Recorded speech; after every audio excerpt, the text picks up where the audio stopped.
Welcome students. Previous lecture में हमने बात कर ली थी युग्म उत्पादन के बारे में। इसके बाद एक कॉम्पटन इफेक्ट पर रिलेटेड एक क्वेश्चन है जो कि आया हुआ है आपकी मत्स्य यूनिवर्सिटी में। यह आया हुआ है 2019 में, मत्स्य यूनिवर्सिटी में आया है 2019 में। देखें इस क्वेश्चन को।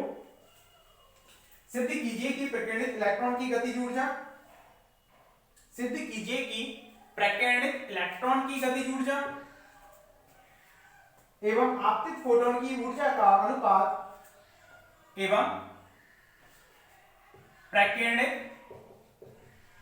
इलेक्ट्रॉन की गतिज ऊर्जा, प्रकीर्णित इलेक्ट्रॉन की गतिज ऊर्जा एवं आपतित फोटोन की ऊर्जा का अनुपात, आपतित फोटोन की ऊर्जा का अनुपात अल्फा 1 माइनस के cos फाई अपॉन में 1 प्लस अल्फा 1 माइनस के cos फाई होता है। अल्फा 1 माइनस के cos phi upon 1 plus alpha 1 minus के cos फाई होता है, जहां alpha equal to h nu हटे m not into c square है, जहां alpha equal to h nu upon m not c square है। देखो, यानी प्रकीर्णित इलेक्ट्रॉन की गतिज ऊर्जा और आपतित फोटोन की ऊर्जा। कॉम्पटन इफेक्ट में होता क्या था, एक स्थिर इलेक्ट्रॉन था, इस स्थिर इलेक्ट्रॉन पर एक फोटोन आ रहा था, ये इधर फोटोन प्रकीर्णित हो गया और इधर कौन हो गया, इलेक्ट्रॉन हो गया। ठीक है, इस दिशा में ये एंगल था फाई, तो फाई ये वाला एंगल है। और इसके लिए जो फॉर्मूला आ रहा था delta lambda equal to 1 minus के cos फाई, और इसको अगर हम वैसे देखें वैल्यू जब हमने ये निकाली थी तो किसकी निकाली थी, ये वैल्यू h बटे m नॉट इंटू सी की 1 माइनस के cos फाई। मात्रक क्या होता था लैम्डा का, इसका एंगस्ट्रम, इस तरह से। तो यहाँ पर पहले इलेक्ट्रॉन स्थिर अवस्था में था, मतलब उसके पास एनर्जी कौन सी थी, रेस्ट मास एनर्जी थी me इंटू सी स्क्वायर, ये थी रेस्ट मास एनर्जी। तो इसको काइनेटिक एनर्जी कितनी प्रोवाइड की, जितनी इसने एनर्जी प्रोवाइड इसको की होगी उतनी ही इसमें एनर्जी है वो गई होगी। तो पहले इसकी फोटोन की एनर्जी एच न्यू थी, बाद में कितनी थी, एच न्यू डैश थी। तो तब कॉम्पटन प्रभाव में इलेक्ट्रॉन की, प्रकीर्णित इलेक्ट्रॉन की जो गतिज ऊर्जा होगी, प्रकीर्णित इलेक्ट्रॉन की गतिज ऊर्जा, उसको हमने रिप्रेजेंट कर दिया जैसे k से, तो वो कितनी होगी, जो फोटोन की एनर्जी है आपतित फोटोन की ऊर्जा में से प्रकीर्णित फोटोन की हमने एनर्जी को घटा दिया, तो जितनी एनर्जी इसको दी है वो सारी की सारी एनर्जी इसको काइनेटिक एनर्जी क्या कर रही है, प्रोवाइड कर रही है ऊर्जा संरक्षण के नियम से। ठीक है, एक तो हमें प्रकीर्णित इलेक्ट्रॉन की गतिज ऊर्जा जो कि ये आ गई, आपतित फोटोन की ऊर्जा तथा आपतित फोटोन की ऊर्जा। आपतित फोटोन की ऊर्जा कितनी हो जाएगी, आपतित फोटोन की तो एच न्यू है, ये आपतित फोटोन वो प्रकीर्णित फोटोन, आपतित फोटोन की ऊर्जा एच न्यू है। तब रहने दो, अतः इनका अनुपात जैसे क्वेश्चन कह रहा है उसी अनुसार चलेंगे। तो इन दोनों का अनुपात निकालेंगे k upon h new, k की वैल्यू डाल देंगे एच न्यू माइनस के एच न्यू डैश अपॉन में कितना एच न्यू, ये कितना आ जाएगा, एच न्यू से एच न्यू कैंसिल आउट हो जाएगा और एच से एच कैंसिल आउट हो जाएगा, nu dash upon nu. Equation number इसको डाल दिया हमने 2। ठीक है, k upon h nu equal to कितना आ गया, 1 minus nu dash upon nu. अब हमें इसमें न्यू डैश अपॉन न्यू की वैल्यू डालनी है। अब न्यू डैश अपॉन न्यू की वैल्यू कहां से आए, न्यू डैश अपॉन न्यू की वैल्यू कहां से आए, तो देखो यहां से इसको हम लिख सकते हैं लैम्डा डैश माइनस के लैम्डा इक्वल टू, पूरा बना लेना इसको जिससे कि आपको ये भी पता पड़ जाएगा, लैम्डा डैश माइनस के lambda equal to h upon m not c 1 minus के cos फाई। क्योंकि c इक्वल टू कितना होता है, न्यू लैम्डा, तो लैम्डा इक्वल टू कितना हो जाएगा, c बाई न्यू, तथा लैम्डा डैश इक्वल टू कितना हो जाएगा, c अपॉन न्यू डैश। इन वैल्यूज को यहां पर डालेंगे तो c upon nu dash minus के c upon nu equal to h बटे m not into c 1 minus के cos फाई। अरे भाई इस तरह से हो जाएगा ये। अब देखो c को नीचे ले गए तो 1 अपॉन न्यू डैश माइनस के 1 upon nu equal to h upon में m not into c square 1 minus के कॉस फाइव। ठीक है, अब यहां पर न्यू का हमने ऊपर नीचे ऊपर मल्टीप्लाई कर दिया दोनों में, कितना बचेगा nu upon nu dash minus के 1 equal to h nu upon में m not c square 1 minus के कॉस फाइव। ठीक है, इस तरह से हो जाएगा। पहले यहां तक कंप्लीट करो, जगह नहीं है वहां पर। हमें न्यू डैश अपॉन न्यू की वैल्यू चाहिए थी,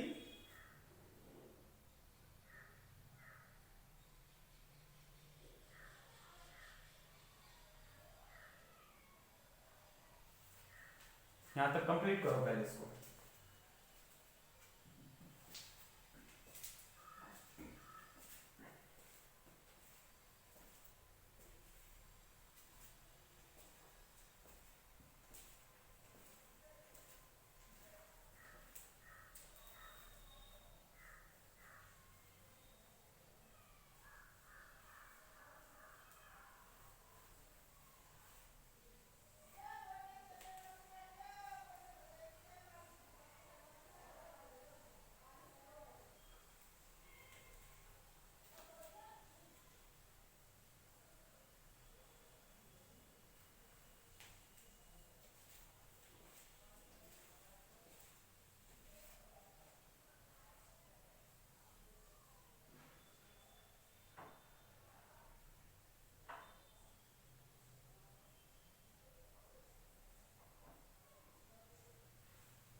ठीक है, इसके बाद आगे देखते हैं इसको।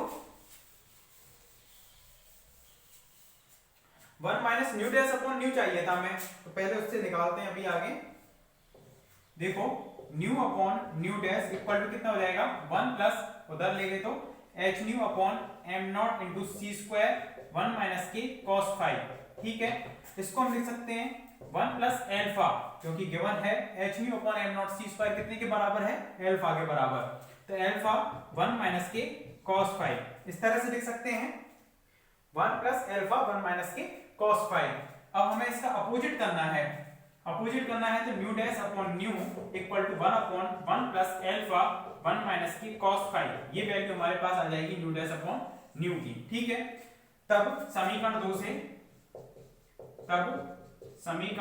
2 से कितना था समीकरण 2 k upon h nu equal to कितना 1 माइनस के nu dash upon nu equal to 1 minus nu dash upon nu की वैल्यू डाल देंगे 1 अपॉन 1 प्लस एल्फा 1 माइनस के कॉस फाइव, और ये कितना हो जाएगा हमारे पास 1 प्लस एल्फा 1 माइनस के कॉस फाइव माइनस के 1 अपॉन में 1 प्लस एल्फा 1 माइनस के कॉस फाइव, 1 से 1 जाएगा, कितना बच जाएगा हमारे पास एल्फा 1 माइनस के कॉस फाइव अपॉन में 1 प्लस एल्फा 1 माइनस के कॉस फाइव। ये हमारे पास फॉर्मूला ये आ जाएगा, जो कि हमें प्रूफ करना था कि दोनों की जो इलेक्ट्रॉन विकिरणित हो रहा है उसकी गतिज ऊर्जा और आपतित फोटोन की ऊर्जा का अनुपात कितना आ रहा है alpha upon 1 minus cos five upon 1 plus alpha 1 minus के कॉस फाइव। कंप्लीट कर लो इसको।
क्वेश्चन लिखें इसके बाद।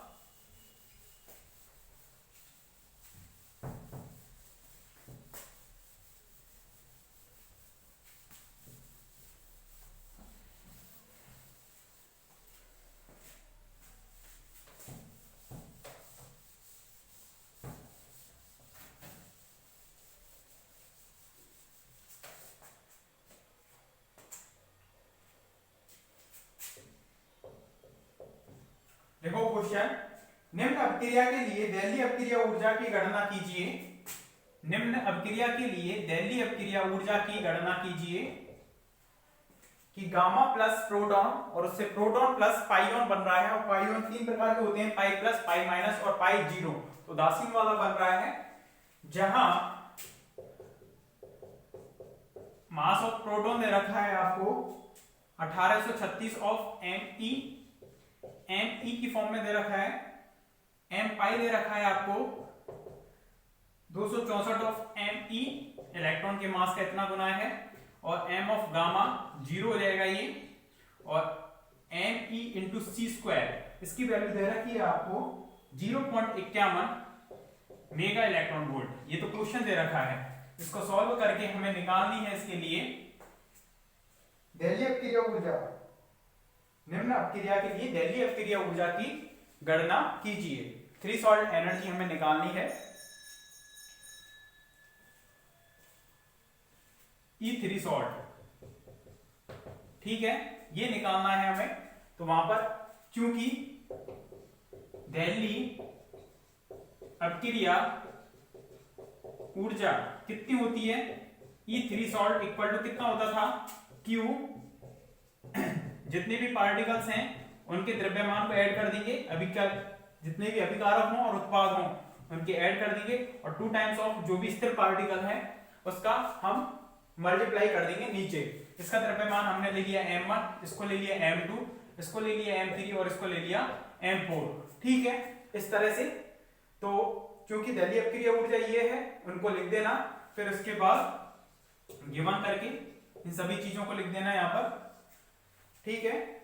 क्वेश्चन आंसर भी चलेगा, फिर ये गिवन करके इन सभी चीजों को यहाँ उतारना है। उसके बाद यहाँ पर m1, m2, m3, m4 upon 2m2 इस तरह से है। तो यहाँ पर हम इसको इस तरह से लिख सकते हैं कि ई थ्रेशोल्ड, आगे लिखते हैं यहाँ पर ई थ्रेशोल्ड इक्वल टू कितना हो जाएगा, Q, और चारों द्रव्यमान का मतलब क्या हुआ, m गामा प्लस m पाई, m p plus m p, और प्लस में m कौन सा 4 कौन सा हो जाएगा, पाई। इस तरह से चारों के द्रव्यमान आपको दिए हुए हैं, ठीक है। 2 टाइम्स ऑफ m p हो जाएगा ये, अपॉन में 2 ऑफ m2, m2 मतलब कौन सा हो जाएगा, प्रोटॉन। अब आपके दिमाग में आ रहा होगा कि m1 को भी तो हम मान सकते थे, लेकिन m1 क्या है, यहाँ पर गामा फोटोन है। फोटोन कभी स्थिर अवस्था में रहता ही नहीं है, वो तो गतिशील रहता है हमेशा। तो यहाँ पर पार्टिकल जो होगा स्थिर अवस्था में वो कौन सा होगा, प्रोटॉन, तो मास ऑफ प्रोटॉन आ जाएगा। अब यहाँ पर जहां Q क्या होती थी, द्रव्यमान आदि के ऊर्जा, तो उसको हम किस तरह से निकालेंगे, इनके द्रव्यमान में से, यानी कि m3 प्लस m4 में से हम घटाएंगे m1 प्लस m2 का m ये into c square, delta m into c square, द्रव्यमान आदि के ऊर्जा। तो Q इक्वल टू कितना हो जाएगा, m3 mp के बराबर, m4 m पाई के बराबर, ये है m गामा और ये है mp इंटू सी स्क्वायर। यहां पर कितना होगा, mp से तो mp कैंसिल आउट हो जाएगा, m पाई और m गामा की वैल्यू 0, ठीक है, इंटू सी स्क्वायर, और m पाई कितना है हमारे पास 264 of me into c square हो जाएगा। तो 264 into me into c square, इसकी अलग से पर्टिकुलर वैल्यू दे रखी है आपको 0.51 मेगा इलेक्ट्रॉन वोल्ट। तो इसको इवैल्यूएट कर सकते हो यहाँ से। तो किसकी वैल्यू आ जाएगी आपके पास, Q की वैल्यू आ जाएगी। Q आ गया, चारों के द्रव्यमान दे रखे हैं, उसको निकालकर सब ऊपर इलेक्ट्रॉन के मास में आएंगे, नीचे भी प्रोटॉन का जो मास है वो भी इलेक्ट्रॉन के मास के फॉर्म में आएगा। तो यहाँ पर ई थ्रेशोल्ड को आप यहाँ से निकाल सकते हो। करें इस क्वेश्चन को कंप्लीट। यहाँ पर Q की जो वैल्यू आएगी 134.64 मेगा इलेक्ट्रॉन वोल्ट आएगी, और उसको यहाँ पर जब रखोगे तो तो यहाँ पर ई थ्रेशोल्ड जो आएगी आपके पास 144.32 मेगा इलेक्ट्रॉन वोल्ट। इसके लिए सब चीज गिवन है आपको, इस फॉर्मूले के लिए सभी को रखकर क्वेश्चन को कंप्लीट करना है। और इसी के साथ आपकी जो ये यूनिट है सेकंड वाली कंप्लीट हो गई है। इसके बाद मैं थर्ड यूनिट आपको ऑफलाइन क्लासेस में कराऊंगा, क्योंकि उसमें 2-3 दिन के लेंथी डेरिवेशन है। अगर मैं यहाँ पर कराऊंगा वो पीछे से मेरे लिए मिट जाएगा, जिससे कि मेरे को समीकरण देखने में दिक्कत आएगी पीछे की किस हिसाब से चल रही है। तो और उसमें आपके क्या आएगी, कुछ डाउट भी ज्यादा आएंगे, तो वो डाउट आपके क्लियर नहीं हो पाएंगे रिकॉर्डेड क्लास में।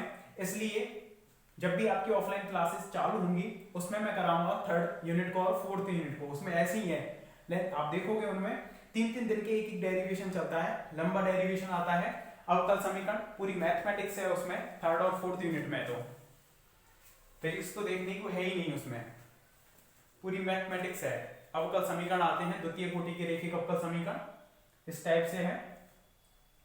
तो इसके लिए मैं फिर इसके बाद थर्मोडायनेमिक्स स्टार्ट करूंगा आपका नेक्स्ट जो अगला पेपर है उसको, उसकी फर्स्ट यूनिट से ही स्टार्ट करेंगे।